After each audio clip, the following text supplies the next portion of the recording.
6 months baby food journey part 2. ఈ వీడియోలో మనం బేబీకి ఫుడ్ ఎప్పుడు పెట్టాలి, ఎలా పెట్టాలి, ఏం పెట్టకూడదు అనే విషయాలు తెలుసుకుందాం.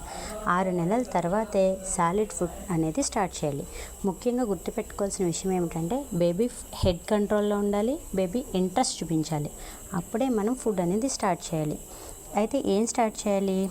రైస్ సెర్లాక్ కానీ, ఫ్రూట్ అండ్ వెజిటేబుల్ ప్యూరీస్ కానీ, రాగి అండ్ ఓట్స్ పౌడర్స్ చాలా థిన్ కన్సిస్టెన్సీలో only 1 food at a time మాత్రమే మనం సర్వ్ చేయాలి. అయితే ఇక్కడ పెట్టకూడని పదార్థాలు ఏంటి? సాల్ట్, షుగర్, హనీ అండ్ ఆవు పాలు.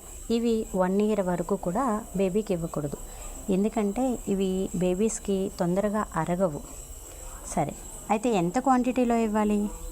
1 or 2 spoons once A day. ఒక ఫుడ్ని 1 లేదా 2 స్పూన్లు ఒక 3 days మాత్రం కంటిన్యూగా పెట్టాలి. అది అబ్జర్వ్ చేయాలి.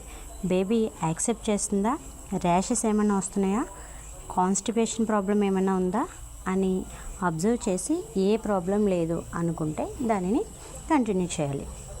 మీకు మరిన్ని ఫుడ్ రొటీన్ గురించి కానీ, ఫుడ్ టైం టేబుల్స్ గురించి కానీ తెలియాలి అనుకుంటే ఈ వీడియోని లైక్ చేయండి, షేర్ చేయండి, కామెంట్ చేయండి. Thank you.